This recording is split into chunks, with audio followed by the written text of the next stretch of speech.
Hi friends, ఎలా ఉన్నారు? అందరూ బాగున్నారా? అందరూ బాగుండాలని, ఆరోగ్యంగా ఉండాలని మనస్ఫూర్తిగా కోరుకుంటూ ఈరోజు వీడియోలోకి అయితే వెళ్ళిపోదాం. ఈరోజు అయితే ఇంటర్మీడియట్ ఫాస్టింగ్లో 5th డే వ్లాగ్ ఇది. నేను ఈరోజు ఎలా ఫుడ్ తీసుకున్నానో చూద్దాము. ముందు రోజు నైటే మెంతులు నానబెట్టుకున్నాను డీటాక్స్ వాటర్ కోసం. అయితే పొద్దున్నే లేవగానే ఈ డీటాక్స్ వాటర్ అయితే తాగేశాను.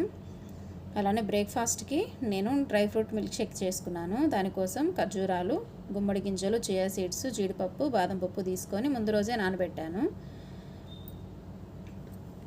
ఇవి నెక్స్ట్ డే కొంచెం బెల్లం ముక్క వేసుకున్నాను. దీనిలో ఒక అరటిపండు కూడా వేసుకుంటే బాగుంటుంది. కొన్ని పాలు వేసుకొని మిక్సీ పట్టేసుకొని dry fruit banana milk shake అయితే రెడీ అయిపోతుంది. ఈ ఫుడ్ తింటేనే కాదండి, ఎక్సర్సైజులు, వాకింగ్లు అన్నీ చేయాలి. అలా చేస్తేనే తగ్గుతాము. అలానే వెంటనే తగ్గిపోకూడదు ఒకేసారి. మరి ఎక్కువగా చేసేసినా కూడా మనకి ఒకేసారి వెయిట్ తగ్గిపోతాం, కానీ ఇంత తగ్గిపోయాక ఇన్ని రోజులు కంట్రోల్ చేసుకోలేక అన్నీ తినేస్తాం ఒక్కసారిగా. అప్పుడు ఇంకా లావ్ అయిపోతాము. దానికని కొంచెం కొంచెం మార్చుకుంటూ రావాలి. ఒకేసారి అన్నీ తగ్గించేయకూడదు తినడము.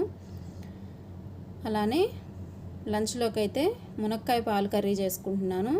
ఈ మునక్కాయ పాలు కర్రీలోకి రెడ్ రైస్ అయితే సూపర్ కాంబినేషను. ఒకసారి టేస్ట్ చేయండి. రెడ్ రైస్లోకి బాగుంటుంది.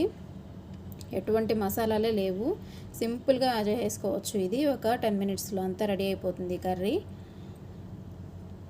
వీడియో అయితే చూసేసారు కదా, కర్రీ ఎలా చేయాలో. నేనైతే కాంచిన పాలేమి వేయను, డైరెక్ట్ అలానే వేసేస్తాను. నా లంచ్కి అయితే ఈరోజు రెడ్ రైస్, మునక్కాయ పాలు కర్రీ. ఈ రెడ్ రైస్కి 1 కప్పు రెడ్ రైస్కి 3.5 కప్పులు అయితే వాటర్ వేసుకున్నాను. అలానే 4 విజిల్స్ పెట్టుకుంటే కానీ మెత్తగా అవ్వదు. 1, 2 పెడితే మెత్తగా అవ్వదు. 4 విజిల్స్ పెట్టుకున్నాను. ఇదండి రెడ్ రైస్, మునక్కాయ పాలు కర్రీ అయితే తీసుకున్నాను. మధ్యాహ్నం చేసిన రెడ్ రైస్ అలానే ఉంది కొంచెము. దానిలో కొంచెం పెసరపప్పు కడిగి వేసుకొని దీన్ని పొంగల్గా అయితే చేసుకుంటున్నాను. ఆల్రెడీ అందరికీ పొంగల్ అంటే తెలిసిందే కదా. నార్మల్గానే పోపు వేసేసుకుంటున్నాను పొంగల్కి. ఒక 3 విజిల్స్ పెట్టుకొని ఉడికించుకున్నాను. ఇప్పుడైతే పొంగల్కి పోపు పెట్టుకుంటున్నాను. పోపు పెట్టుకునేస్తే వేడివేడిగా రెడ్ రైస్ పొంగల్ అయితే రెడీ అయిపోతుంది. అలానే మనం ఫుడ్ కంట్రోల్ చేసుకోవాలి అని కాదండి, మన లైఫ్ స్టైల్ కొంచెం మార్చుకుంటూ చేసుకుంటూ ఉంటే చాలు. బయటకు వెళ్ళినప్పుడు అలా ఎక్కువ తినేసేయడము, అలా తిన్నామా నెక్స్ట్ డే కొంచెం తక్కువ తింటే సరిపోతుంది. పొంగల్ కూడా సూపర్ ఉందండి, టేస్ట్ అయితే బాగుంది.